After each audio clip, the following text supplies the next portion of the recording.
260. This old-time radio program was originally aired live, long before the advent of high fidelity. We hope, however, that any variance in audio quality will not take away from your pleasure in listening to this, one of the all-time favorite shows.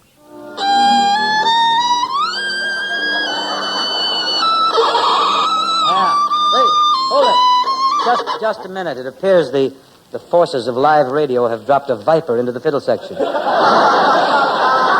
Let me alone. I'll get it.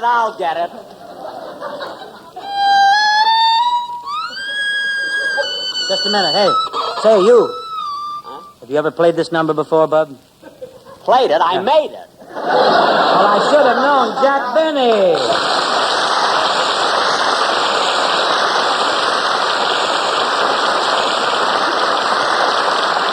Well, I certainly expected you tonight, Jack. I expected you over, but I didn't expect to find you in the orchestra. I can't understand it. I've never played so poorly.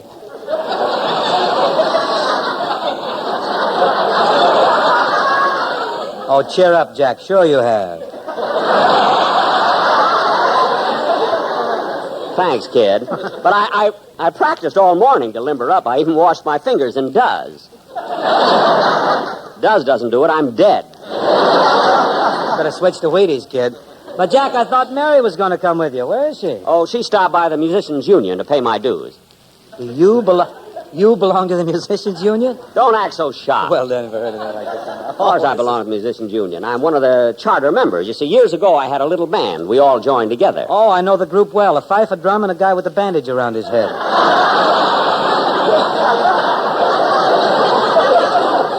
So far, I've had nothing.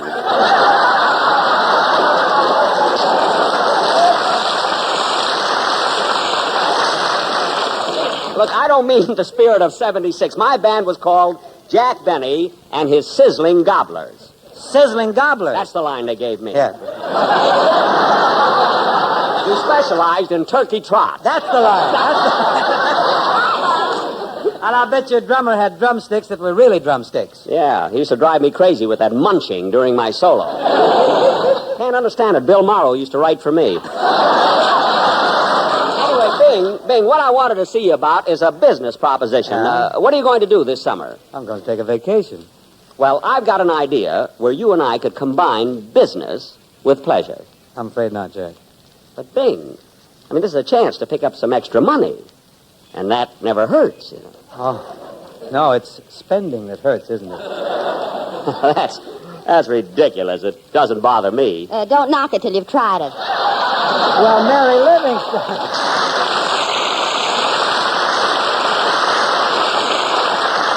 Well, get a load of her all decked out like Mrs. Astor's horse. Listen, Mary, you never get all dressed up like that on my program. Well, how often do I sit on Bing Crosby's lap?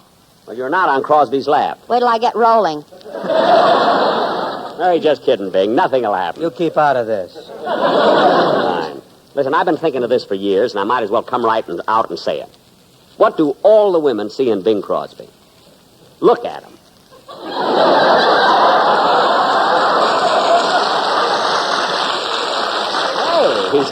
Hey, he's got blue eyes like mine, so. Blue eyes like mine. You can stop there, brother. Mary, all I want to know is, did you go to the Musicians' Union and pay my dues? Yes, and I was never so touched in my life. What do you mean, touched? Petrillo wept when I handed him your money. Little chunks of stone were rolling down his cheeks. I don't know. Jimmy always was a great big softy. All right, Mary, where's my card? Here. Just a minute. This isn't a musician's card. Oh, I forgot to tell you. They transferred you to the Plumbers' Union. The Plumbers' Union? Your plunger arrives tomorrow. What? I can't wait to hear your first solo. Gonna be asleep on the beach, huh? Jack, if there ever was a time that you and I should not argue, this is the time. What do you mean this is the time? Well, haven't you heard? A lot of the radio programs that have been on for many years have been canceled. By the way, you finished tonight, didn't you? Yes, sir. Tonight was my last show of the season. Did your sponsor mention anything about your program coming back in October? Well, no, Fred, but we have a mutual understanding. You see, we always sort of take it for granted. Oh. The season ends, the sponsor shakes hands with me, and then we... Yipe! Jack, what's wrong? Tonight he didn't shake hands.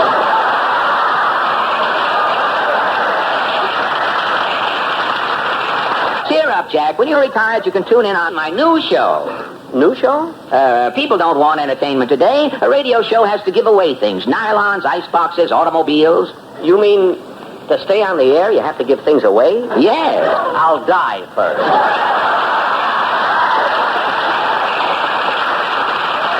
Well, not me. I'm auditioning my new program tonight. And Fred, you're giving things away? Tons of stuff. Well, Fred, as long as I'm here in the studio... Well, no, I'm sorry, Jack.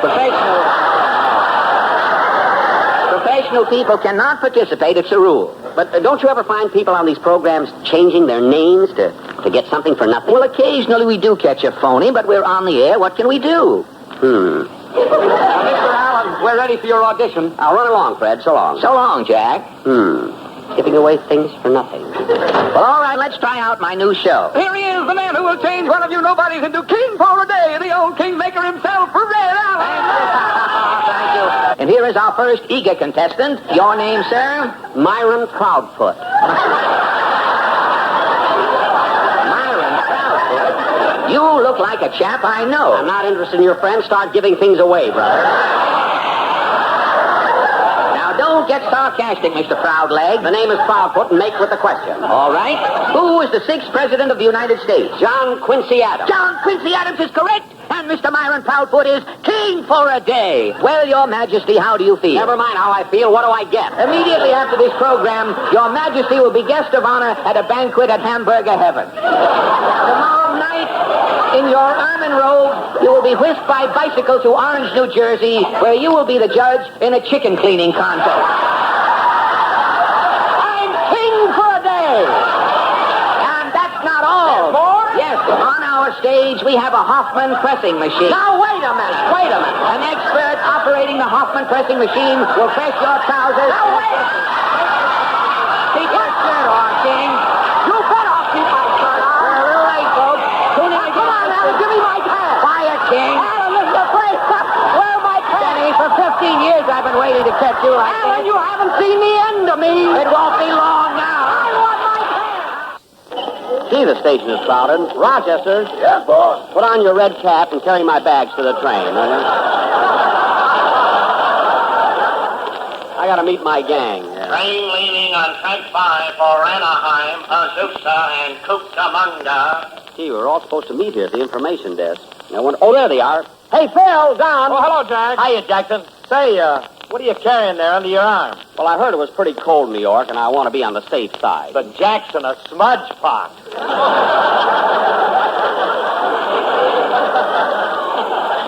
Well, I'm not taking any chances, you know. Train leaving on track 5 for Anaheim, Azusa, and Cucamonga. Does anybody want to go to Anaheim, Azusa, or Cucamonga? Say, Don, have you got all the tickets? Well, not quite, Jack. At the last minute, Phil said he needed an extra one. Phil, who are you sneaking on this trip with you? Well, it's Frankie, my guitar player. I got to take him along on account of the magazines. The magazine? Yeah, he reads to me.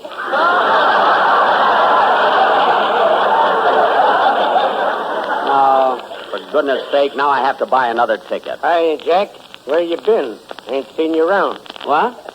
Oh, hello. Who was that, Jackson? Oh, he's a racetrack tout that used to hang around Hollywood Park, you know. Well, I'll meet you later, fellas. Now, let's see. The ticket window ought to be... Train leaving on track 5 for Anaheim, Azusa, and Cucamonga. Oh, come on. Somebody must want to go to Anaheim, Azusa, and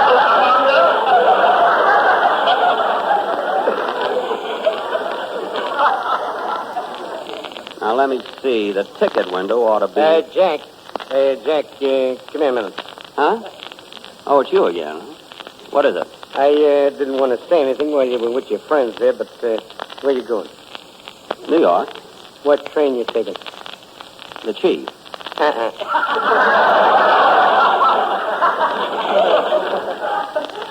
Why, what's the matter?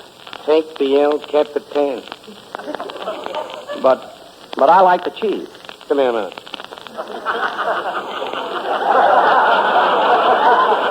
Yeah? And take my tip, Bud. The El Capitan will beat the Chief into Kansas City by 3 lengths.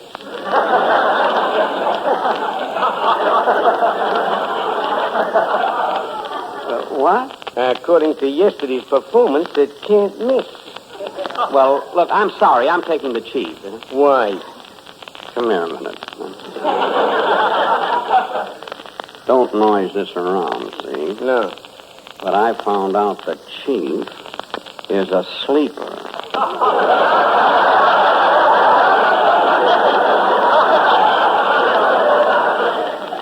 Now, so long, fella.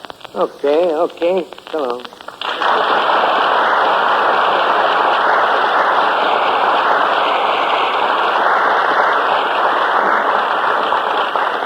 Now, let's see. The ticket window should be... Train leaving on track 5 for Anaheim, Azusa, and Cucamonga.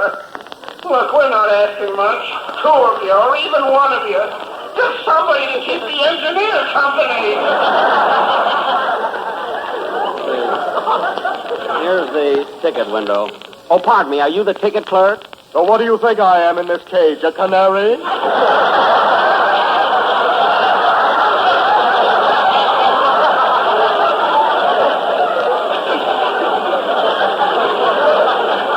Don't get huffy about it. All I want is a ticket on the cheese. Oh. Would you like the $60 ticket or the $140 ticket? Well, what's the difference? Well, with the $140 ticket, you ride inside. Well, naturally, I want to ride on the inside. After all, I'm not as young as I used to be. You're not as young as anybody used to be. Now, don't get fresh. All I want is a ticket to New York. Return trip? No, one way. Good. Now, cut that out and stop wasting time. I have to get to New York by Thursday. I'm sorry, but our trains are all booked up. Well, think, man. Think there must be one train that has room for me. Leaving on track 4 Anaheim, Azusa, and Cucamonga. Look, there are 5,000 people in this station. Isn't there somebody, anybody, volunteering? Please. I'll get fired if I don't get somebody on the train for Anaheim, Azusa, and Cucamonga.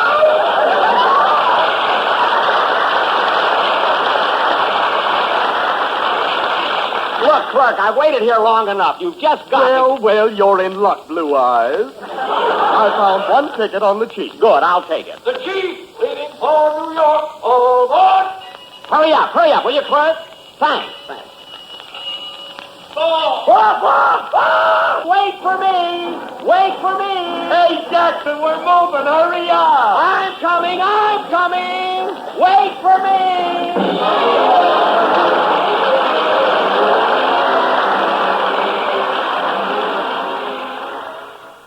It happened in Boston a long time ago. Well, tell me about it, Jack. All right, Don. It was many, many years ago when vaudeville was at its height. I was the headliner at the Metropolitan Theater in Boston. One night after the supper show, I was sitting in my dressing room resting from my 7 encores. I was removing my makeup.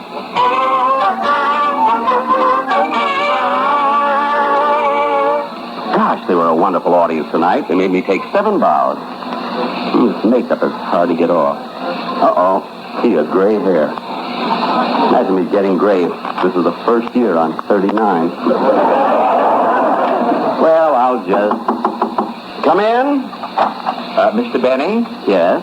Mr. Benny, my name is Fred Allen. Uh-huh. I'm appearing here at the Metropolitan. Well, that's funny. I don't remember any Fred Allen on this bill. I'm in the opening act. Oh, I thought the opening act was Pink Mules. I took my makeup off. Oh, so you're with Pink Mules? Uh-huh. May I sit down? Yes, but not too close.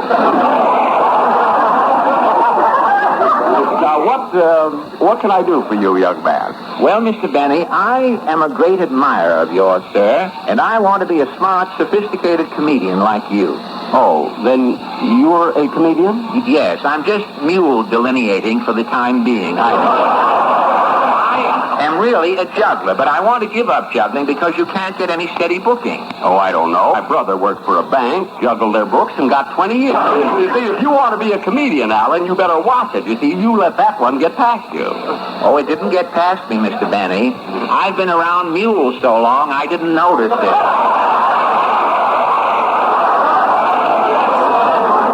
This concludes the first part of this cassette. Please turn the cassette over. How do you think you have the experience to become a great comedian? Oh, sir, I never hope to be as great as you are, sir. But I do think with a little perseverance and some polish, mark you, I might become another Maury Amsterdam. Well, you should be able to get laughs, Alan. You're ugly enough. Thank you, sir. You're welcome. Tell me, Mr. Benny, what do you think of this new entertainment medium that's just starting up, this thing called radio? Well, I've been giving it a lot of thought. In fact, I already have an idea for a radio program. You have? Yes. On my program each week, I'll visit a place called Benny's Boulevard, where I'll start knocking on doors and ask topical questions of 4 people. 4 people? Yes, a Southern senator, a rube who says howdy, bub, a Bronx housewife, and an Irishman. Gosh, what a novel idea for radio. You know, that might even replace the street singer. Yes. You'll have to excuse me now, Alan. I've got to get dressed for dinner. Well, goodbye, Mr. Benny, and thank you so much, sir, for your help. I will always treasure the memory of this meeting the greatest comedian in the world, sir. I'm backing out, sir. Thank you. And that, Don, is how I first met Fred Allen, and why I dislike him so much. Jack, you mean? Yes, he stole my radio idea and called it Allen's Alley.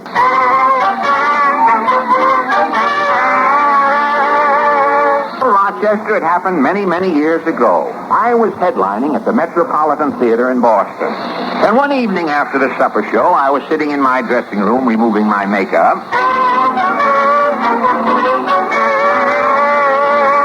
Oh, Gad, what a show. I'm all tired out from blowing kisses to the audience. 11 encores before I finally begged off. Come in. Mr. Allen? Yes? My name is Jack Benny. Well, I'm glad you got here. It's the cold water faucet that's leaking.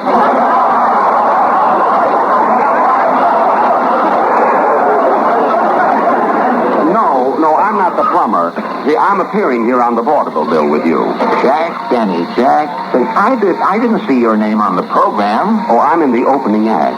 But the show opens with a Japanese flash act. Yamaguchi and Takamura. Gosh, they're wonderful. The way they lie on their backs and juggle that big barrel with their feet. I know. And inside of that barrel, me. No. Oh, yes, Mr. Allen. While they're balancing that barrel and kicking it up in the air, I'm curled up inside with my violin, playing Ireland Must Be Heaven because my mother came from there. What an inspired touch. I can just hear that music coming out through the bunghole.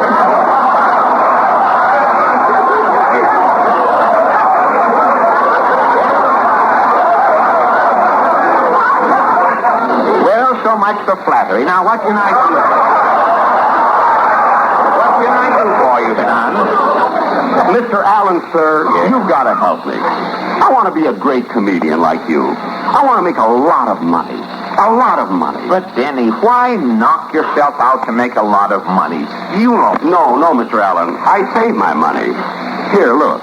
Say, that's a peculiar-looking wallet you have there. It's a baby wildcat. It has a strep throat. Anyway, Mr. Allen, I want to be a great comedian like you. Well, if you're so anxious to earn big money, why don't you turn to radio? Radio? Yes, it's a gold mine. Say, I'm working on an idea for a program for myself. Now, my idea is this. I'll be the star, you see. A girl to insult me, a drunken orchestra leader, and a fat announcer. Idea crawled out of the bunghole.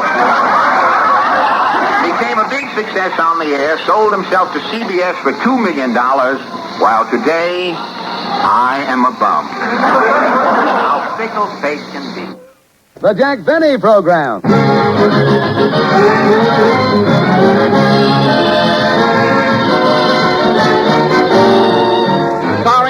Benny with Mary Livingston, Phil Harris, Rochester, and yours truly, Don Wilson.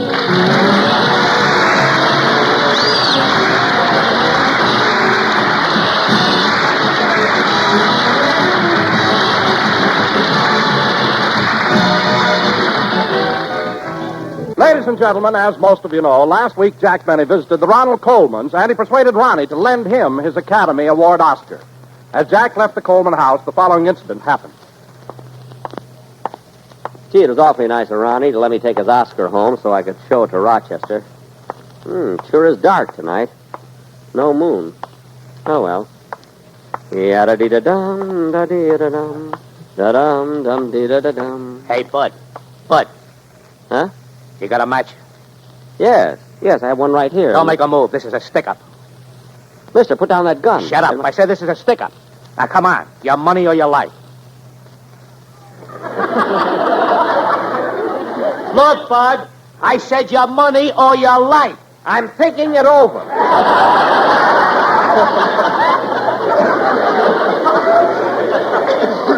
Now, look, mister. Come on, give me your wallet or I'll let you have it. All right, mister. Don't shoot. Don't shoot. Here's my wallet. Good. And I'll take that package you're carrying, too. This package, but it isn't mine. It belongs to Ronald Coleman. He wanted it. Pipe down and give it to me or I'll drill you. All right. Don't drill me. Here it is. Now, lay down on the sidewalk and count to 100. Yes, sir. 1, 2, 3, 4, 5. That's the most publicized laugh. But actually, to be truthful, there has been so many other big laughs. That's not the only big laugh we've had. Well, they think it is, or it was the biggest laugh I ever got, so we keep it that way. I think it's about as good a gag as I've ever had, and was worthy of the biggest laugh. But there have been a couple that have been as big. The laughs have been as big. But this, this caught on so fast. It went to practically every newspaper in the world and every magazine. And the biggest laugh I know that we ever got in radio, Mary got, with 3 words. And the 3 words were merely looking at me and saying, "Oh, shut up." And the reason that was the biggest laugh is because the build-up for that was so long.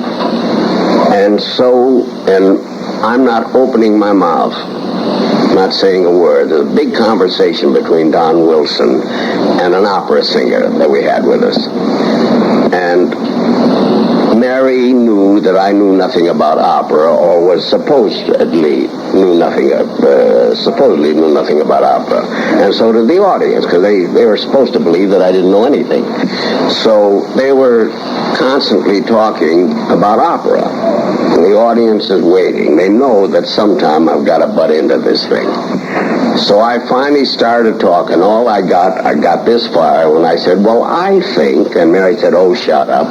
And that was the longest laugh that I can ever remember anybody. And that wasn't even a joke, just 3 words, "Oh, shut up." But if you take those 3 words and put them in the right spot, it's better than a joke. It's bigger than a joke. It's more important than a joke. If you can get 3 words like that have no meaning at all, except for the long build-up, which was probably 8 minutes. And that was the longest laugh.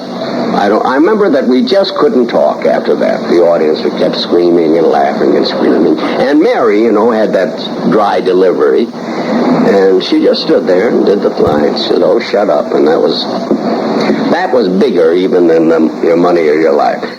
Jack, this is quite a surprise, you dropping in. I didn't know you were going to be here tonight. I didn't know it either, Fred, until I heard you announce it 5 times last week.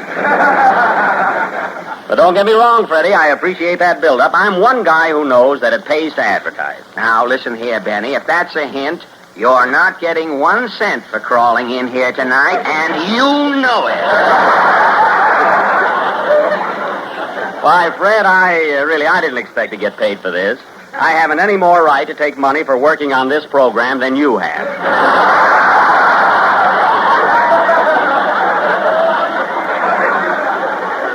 Hold on there, Benny. That's an insult. Well, if I was Professor Quiz, I'd say correct. Absolutely correct. And if I was Major Bowes, you'd have left with a unit 10 minutes ago. Hey, that's nice work if you can get it. You know, Freddie, I wouldn't mind being back in vaudeville again, though, would you? Ah, those were the good old days. Yes, sir. Say, Fred, no kidding, will you ever forget the time you and I were together at the Orpheum Theater in Sioux City, Iowa? Yep. Only I was on the stage. I don't care, Freddie. I made more money selling peanuts in one day than you did all week. Well, Jack, I didn't make much money in those days, but I was a pretty good juggler. Remember how I used to toss those Indian clubs in the air and do a funny monologue at the same time? I sure do. And, Fred, you remember when you dropped those clubs? How you'd let them lay there right alongside of your jokes?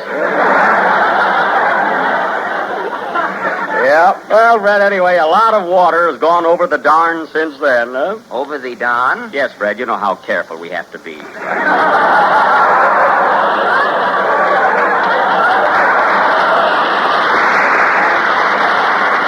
But just think, Freddie, just think, here we are, both in Hollywood and both of us in pictures. It does seem unreasonable, doesn't it? Anyway, I had a hunch you were going back east, Fred, and that's why I came up here to see you. Have you decided which way you're going back? I mean, which form of transportation? Well, I was going to take the boat and go through Panama, but I've got a hat, so I decided to take the train. Well, Fred, of course, I don't want to influence you one way or the other, but have you ever thought of driving back east? You know, by automobile? What kind of an automobile? Now, don't rush me. And it's in good condition, too. No kidding. Would you like to drive back home, Freddie? No, Jack. I'll stick to the chief. Well, if you'd rather hang around with Indians. But the chief is a train, as you will find out when you finish your next picture, Mr. Benny. Say, what are you trying to get at anyway? Well, Fred, I own a Maxwell. And I thought that You don't think you can palm that tin nightmare off on me, I hope. Why, I wouldn't be found dead in that car. Say, you're no better than the engine.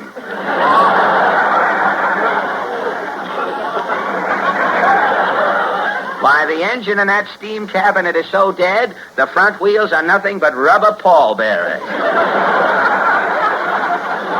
Where is that uncovered wagon? It's right outside the door. Hey, boys! Yeah, hey, Manny.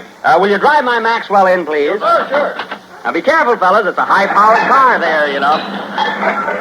Right in here, boys. Right in here. Well, want us to leave it right here, Mr. Benny? Yes, thanks, fellas. Hey, what's that noise? Noise? I'll cut off the motor so we can hear it.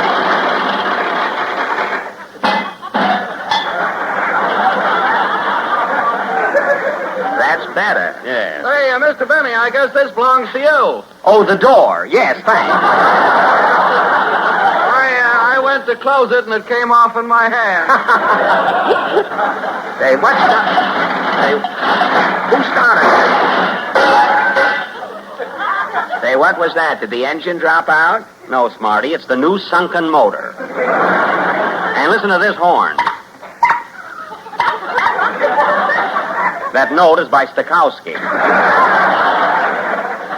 Well, how is the car on gas? Well, I get about 4 miles to the quart. If I insist, of course. If you put your foot down. Yes. Well, how much does that make to the gallon? Well, I never put in a gallon. I don't believe in spoiling a car. You know how it is with gas tanks. Easy come, easy go. Well, Alan, what do you say? Well, now that I've had a good look at this bear trap, Jack, I know why the Maxwell people went into the coffee business.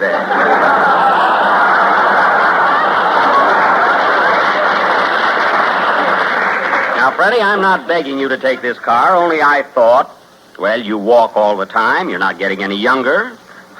I think you ought to take your varicose veins out for a spin once in a while. What are you asking for this rhapsody and junk? I'm asking $95 FOB. FOB? For Old Benny. How about it, Fred? Say, if you don't know, laughing at your next Sunday's show already. You can't wait. If you don't know... I'd give $1,000 if I could think of an answer right now.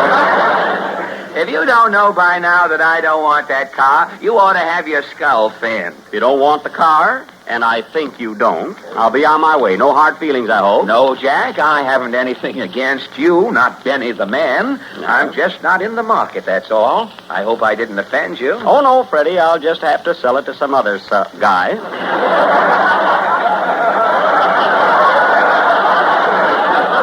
Well, thanks, Freddie. Goodbye.